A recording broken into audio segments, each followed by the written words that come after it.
Good afternoon, guys. Good to see such a turnout on a Saturday morning. I'm Sagar. I'll be moderating the next and what I personally feel is the most exciting session today. It's the rise of Grassroot Esports. And to support me in the conversation, I have a very tailor-made lineup of people. First off, we have Kurbir, who's from Lenovo, India. Next up, we have Birain, who is an esports caster and a Ubisoft partner. And lastly, Aviroop, who's from FutureSmith. It's a digital marketing agency that focuses on gaming and esports. Hello everyone, good to see everybody here. So hopefully we'll have a fabulous session here. Yeah. Great. Okay, guys, lots to cover, just 30 minutes. I think I'll jump right in. Since it's rise of grassroots esports, it's only obvious that we start from the competitive side of things. Birain, like they say, a commentator or a caster knows more about the sport, if not more than the player, but as much as. So if you could just shed some light on how the competitive landscape of esports in India has evolved over the past 3-4 years, and what do you see as the future? Well, hello everyone. I hope I'm audible. Yes, मैं थोड़ा nervous होने वाला हूँ because I'm fairly the young guy over here. So yes, I'm quite nervous. But yes, my name is Brain Sharma, aka Bullet the Crazy Gamer. I cast mainly of PC games and all. So coming back to the question with itself, it has changed, but I just feel as a caster, being a gamer since 2012, 2013. Even I know Aviroop sir from the Dota scene back then. It has changed in the right direction, but is not there yet. We have to focus a lot on how we can change many esports title into the commercial aspect for the Indian esports scene. We just cannot have 1 or 2 titles changing the entire scene. It has changed, slowly change ho raha hai, but it's going to take time. It's going to take a lot of time. Of course, but there has been this emergence, and of course, we're seeing a lot many players, lot many teams, lot many organizations. Has it come across in the right manner? Are we walking the right path is what I'm rather trying to explore over here. Of course, a lot needs to be done. It's a sunrise sector, but where we are today and what will help us get to the next level? Focus on sustainability. It's not going to happen in a year. It's not going to happen in 5 years. When I was starting out in 2014, when I was starting in 2015, there used to be the same problem on how we can make esports profitable in India. And we are still focusing on the same question. So I feel like, yes, we are getting there, but still not there. And 10 years it's quite a lot time. बहुत समय हो चुका है, 10 साल से हम वही same focus कर रहे हैं question पे कि कब होगा. Yes, as an individual, people are able to make money, but is the entire ecosystem, is the entire, I would say, the space getting that trajectory upward? Being very blunt here, it's not there yet. Got it. Okay, the other large aspect that brings this entire ecosystem together is, of course, gaming platforms or hardwares per se. Given your background, Kurbir, would you throw some light on how the gaming hardware or the platforms have impacted the grassroots and going up, right? It's across the board. How does it start from the grassroots, and how do you think it's helping shape up the entire industry that we are seeing of the growth today? So thanks for the opportunity. I appreciate being here today. So largely in India, when you say platform, I'm assuming you're referring to hardware, device category entry. India is still an 85% mobile market in terms of esports penetration. We are well behind other markets, mature markets, larger markets of this demographic. True. In terms of penetration of PC, mostly laptops now. Correct. And consoles is just for the select few. So India is still an 85% mobile market with a huge headroom for PC.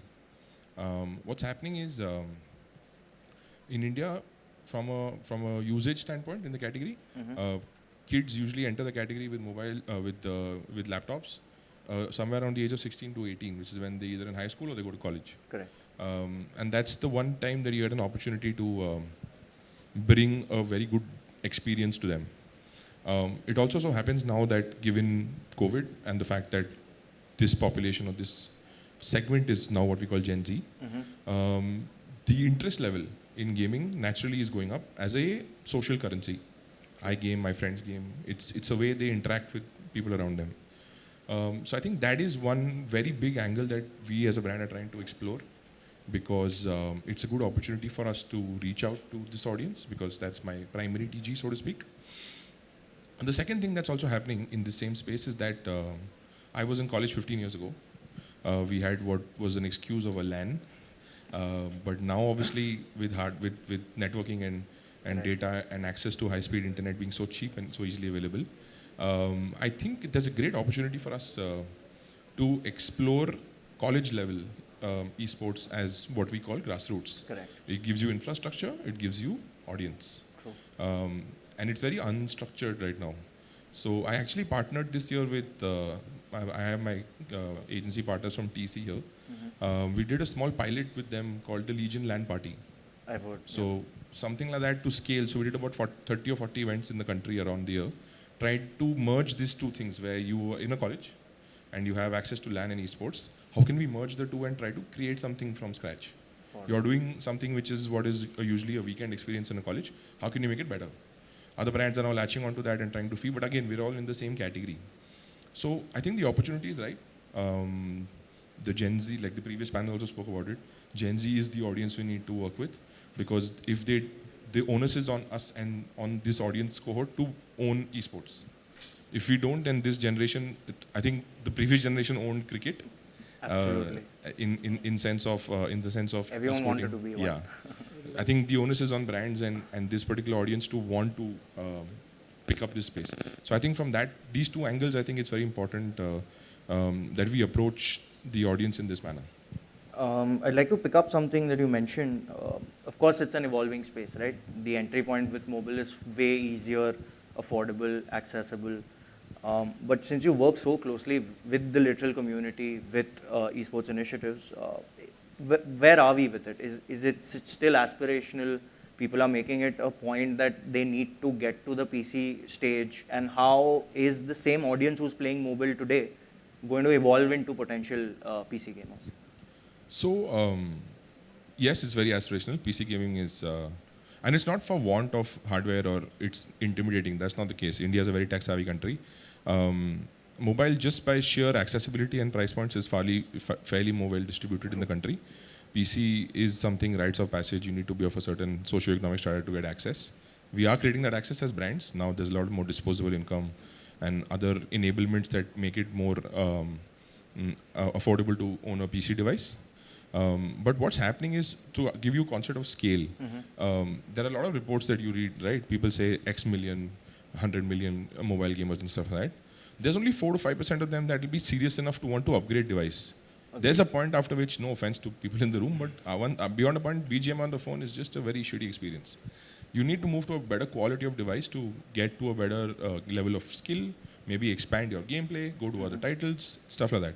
That's where a PC comes in, or that's where any form of hardware comes in. You can do a console, you can do a setup, you can do a rig, you can do whatever you want. True. That percentage is 4 to 5%, that's it. Category penetration is low, so there's a lot of headroom for us to, like markets like US, China, category penetration is 45, 50, 60%. What happened in COVID though is something that helped us, was that when we grew up, we had one laptop or one PC which was in the living room in one household. It's like a showcase item, right? Now everybody in the house wants their own personal.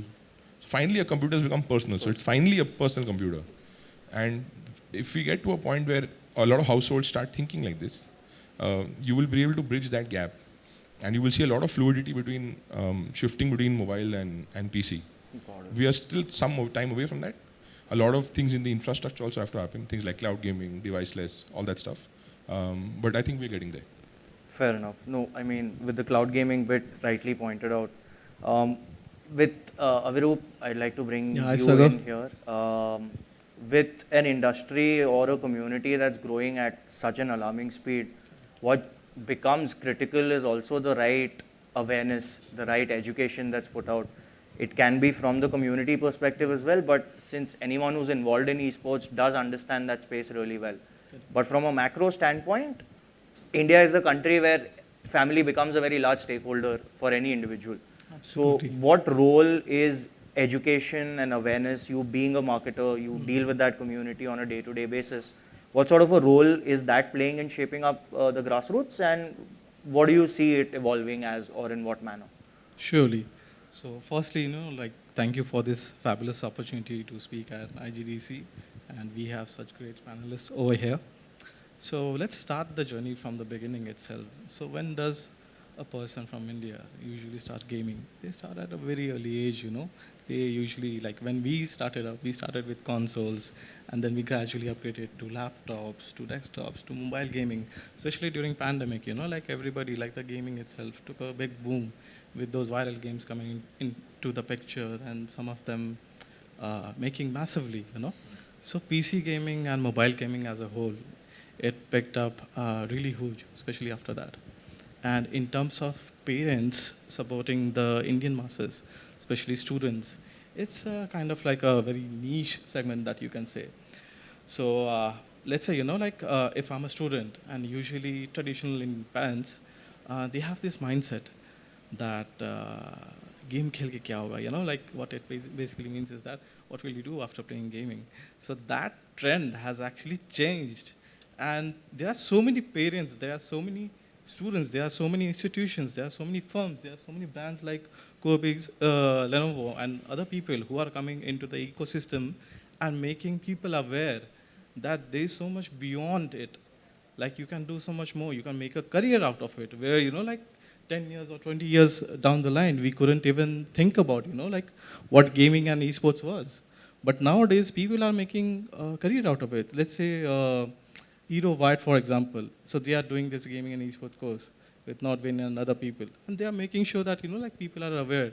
They can learn about production, they can learn about community management, they can learn about marketing, they can learn about game development. And that is a very big essential part, that you are aware of what are the things which are going on and how you can utilize in the best way possible. So sky is the limit, and only thing that people lack is a proper direction and the push. So one thing that we have noticed throughout all these discussions and all the panel talks is that if you want to survive in the industry and if you want to go big, so the key for that is you have to be disciplined and you will have to be consistent for a very long time. That is the key essence, and I guess, you know, like most of the brands or organizations who are in any field of segment, be it esports, be it, you know, like doing events, be it marketing, they are not consistent in the long run. Some quit at a very early age. Some persist. But the people who persist, they are the ones who survive and make it big. So in terms of that, overall consolidating the whole thing, the Indian awareness and the gaming scene is developing and has developed massively. Like previously, it was a 2.7 billion gaming industry back in FY22, as per the Luminax report. And in 5 years, it is expected to hit more than $8 billion. So that's like huge amount of money to be made. I'll take a game, for example, like Dota 2, like you were mentioning about earlier. So there's this international tournament which happens. So prize for that particular tournament is more than $40 million. And a lot of brands like Mercedes, BMW, a lot of product vendors and partners, they invest massively. And aspiration is something which people sell. So let's say right now I'm not able to afford something down the line, like other people were discussing, they can, and that is the key. So some of the organizations, they look for quick profits, some invest in the long run, and some opt for both. So it's kind of like a hybrid kind of a setup, because if you want to sustain and make business, you will have to sell right now and down the line as well. So people make plan for that. So let's say Diwali is right here. So I'm sure a lot of brands will be doing a lot of campaigns, like Flipkart is there, Amazon is there. So many e-commerce platforms are there. So as you become aware, you get to invest and build up your career. You get to buy the products, and down the line, you make a career out of it. And that is the reason why there are so many amazing game developers here who are gathered up, and industry people who are investing into the Indian market. And like I just saw this, you know, like VC event, like Crafton and Nazara and other people were doing that VC event. So the kind of games that the people are making, like, these are just fabulous, you know, like they're just single man, 2 man, 3 people team. And the quality of game that they have made, like yesterday there was this award ceremony, right? So the games that they have made, like these are so amazing, and I see, you know, like huge and massive potential in them. So only thing is that I think down the line they would need a certain direction or push, and that is where we come into the picture. So we help them shape up their brands and ensure that they go out, like when they reach out for funding or when they reach out to people like Corbid for sponsorship or maybe some sort of activity. So they can mention that ROI, they can mention that number. And like previously, some of the people were mentioning that, like hitting those numbers, hitting those targets, there are different ways and aspects to things. So for some organizations, some might look for numbers, some might look for engagements. There are so many aspects to that. It's not just limited to one particular thing. There are so many aspects to it. And I'll just like to mention, like Udita ji was a fabulous moderator in the previous session.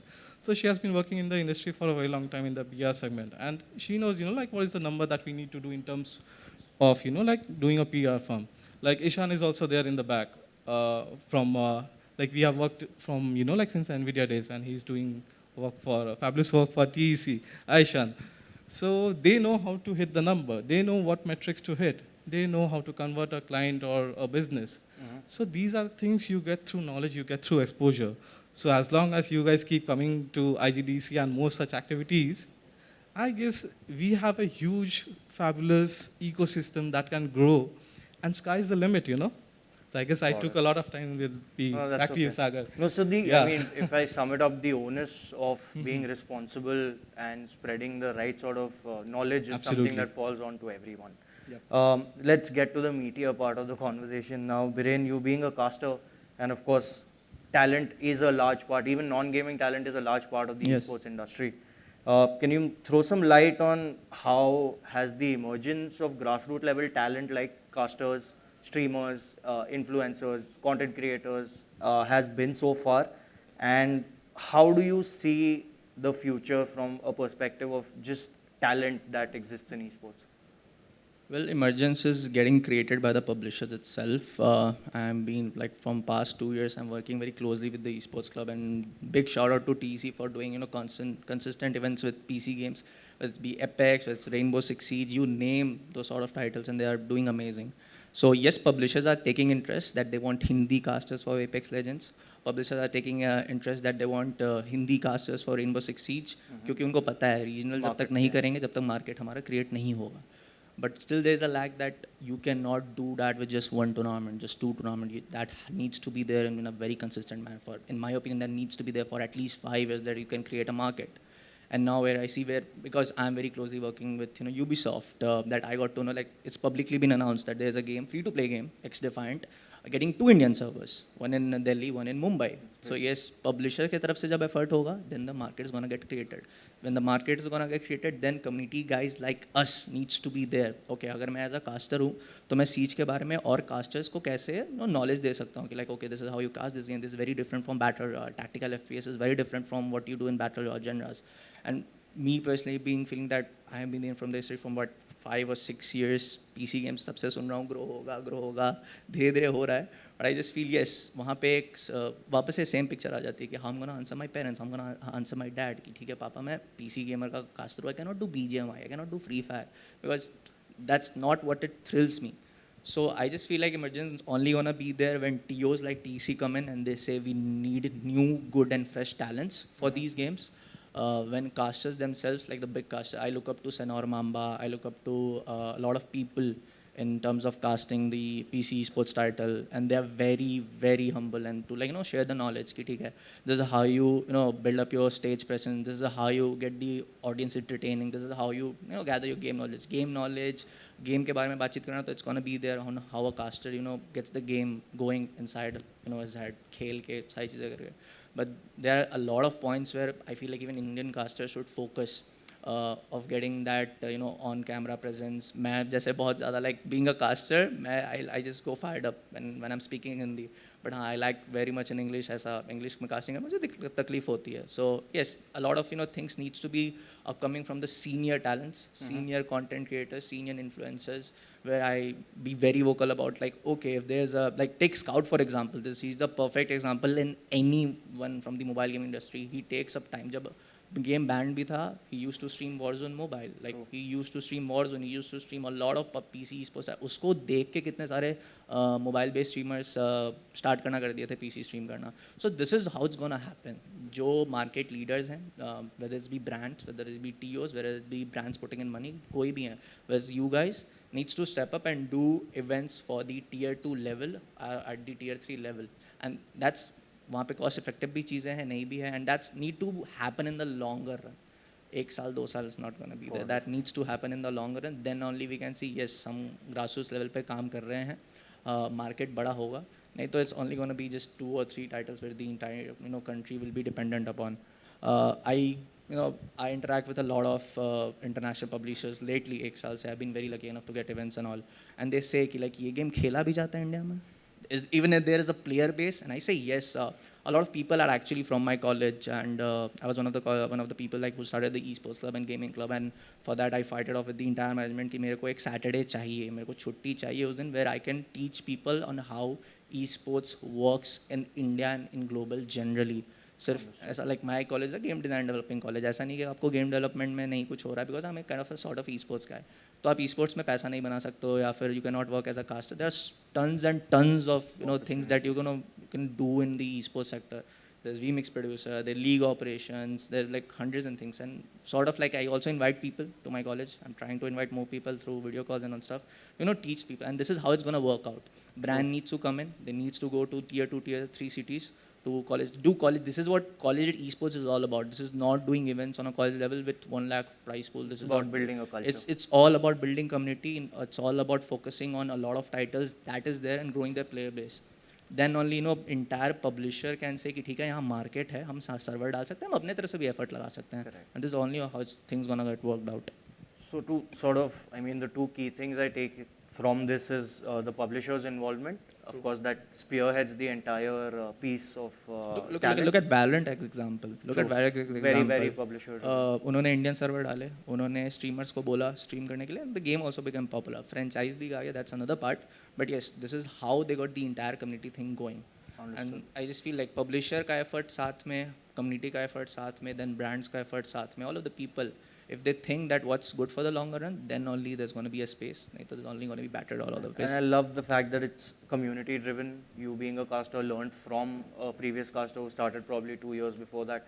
And we're seeing the same when it comes to like Mamba is doing for like what, creation. 8-7 years. Correct. Since we spoke about talent, Aviru, for this emerging or just up and coming talent, they're trying to break it.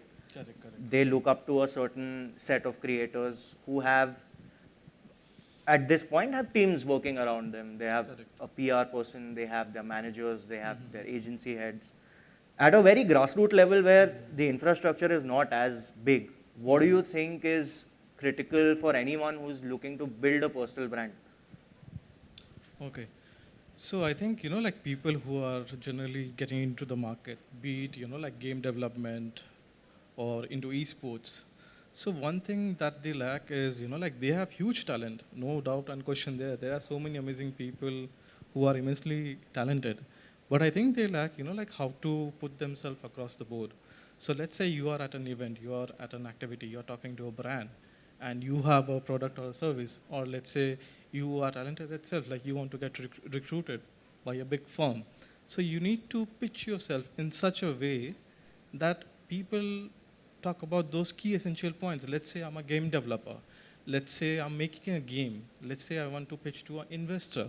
So what should I talk about? I should be talking about my numbers, how much engagement I can get, what is the downloads, what is the ROI I can bring to the investors, because these are the things or the facts that people would be looking in during their funding or different sessions. And especially, like how you tell your story to investors, because usually what happens is the people who are developing the games or who are trying to get into esports, they go into technicalities or deep diving into the game itself. That's really good and fabulous, no doubt there. But I think the most important point is you show them the end goal. You show them the end goal first. Like, this is the goal, this is what I want, and then you start with your story. Exactly, that the story is very essential, because as a funder or as an organization, I would like to know more about you, because that is what we are here for. We are here to know each other. If I don't know your story, how will I invest in you? Why should I take you in? So these are the couple of very essential points which people need to consider, especially going out into the market, be it game development or getting into esports or going into casting or building up a community. If you are not visible, people are not going to buy your products. And the more visible you are, more you are going to sell. So there's this famous thing in Hindi, I think everybody in the industry knows, like, jo dikhta hai, wo bikta hai. There's one more thing. Like I was attending this ACES session back in Calcutta, and there's one fabulous thing that Nikhil ji said from NVIDIA. Like जो ज़्यादा दिखता है, वो ज़्यादा बिकता है. So one thing is go out there, make yourself visible, make your product or game visible out there, and ensure that like people know about it. Highlight your key USPs, highlight your strengths, highlights what you have done before. What are the things that you can bring into the plate, right? Those are very essential. And I think with these kind of things over the time, as you're like putting in more effort and collaborating with other people. So like say I'll just take Viren for example. Like he has been in the industry for a very long time. So he's visible, he's out there in the market, so people would know him more. So like the effort and consistency that he's putting in are very similar to Kumabir also. So people would be more reluctant to take their product, take their services, take them on board, right? So you just have to be visible out there in the market and making sure that like you're putting in the effort and being consistent. So organic storytelling Exactly. and the right Storytelling. networking is Correct. starting point. And mostly, like collaboration and your community. Because if you have a product or a service and if you have a community around that, people are going to support you no matter what. And everybody faces downtime, everybody has their uptime. But if you have people to back you up, there's nothing better, Agreed on better the than fact that. that it's a And I think the tightly same knit thing that you're community. doing with Clan, right? You're building up this fabulous community and you're trying to bring up the ecosystem as a whole, right? True. So that is something we can take advantage of. Very, very important. Sure. Okay, I mean, Corbir being the only brand on the panel, we couldn't let you leave the stage without asking the big money question, pun intended. Give me a sense of how can investments and right sponsorships help shape up the industry. Now, of course, grassroots is a very subjective term. It's for a brand where they see value in. Probably mainstream may not be an area of play for a particular brand, and grassroots is the play. Or again, you need to have a presence across the spectrum. So if you could just give us your 2 cents on how do investments and sponsorships function, typically what do you all evaluate, and what are the outcomes that you're eventually running after? So it's a bit of a job description question, so I'll try to take a crack at it because I do a bit of this as part of my job. So I've been with Lenovo for about 3.5 years. Unfortunately, I joined, or fortunately, depending on how you see it, I joined exactly when COVID started. So that's when the category took off a bit, and I think the panel before, and I think the general narrative around, from what I'm hearing from people, is there was a very latent level that esports had already reached in the country, and it just took off from that aspect from on all sides. True. You had tournaments, you had content creators, you had teams, you had general people just playing. The first time BGMI got banned, the biggest gainer was Valorant. True. Everybody just migrated to a better game, health change of device and stuff like that. Coming to brands and sponsorships, so like I said earlier, a large part of gaming, especially and the lens with which I speak will always be PC gaming, because like I said, mobile is too big Fair. for me, because I'm a very niche product category. My market is the top 6, 8, 10 cities of India. For me, to do a lot of grassroots work makes sense from a long-term perspective, where it's low investment, low burn, but I'm building for the future. Like I said, from a user acquisition standpoint, or from a catch 'em young approach, that's more brand strategy. But to do marketing work, to build very what we call, poor word is engagement and relevance. I think mainstream large format events, example DreamHack, we work with TC for Comic Con. We've done a few IPs separately of our own. We used to have our own in the pre-COVID era. We used to have something called Legion of Champions. We used to have city edition tournaments across the country. So we do some of those as well. It is a fairly significant part of our investment for the year. And the way we evaluate it is largely 3 things. One is the vanity metrics that Rohit mentioned previously on the panel. We chase, as brands do, it's pretty much second nature at this point. We chase very strong metrics on impressions, reach, views, whatever you want to call it, actual participation. That's one. Second is more qualitative in nature, subjective. I attend a lot of offline events. I'm going to go to DreamHack after this. My friends from Intel are doing some good work here. So are my friends from Kingfisher. So the idea is to understand generally how is the brand being perceived.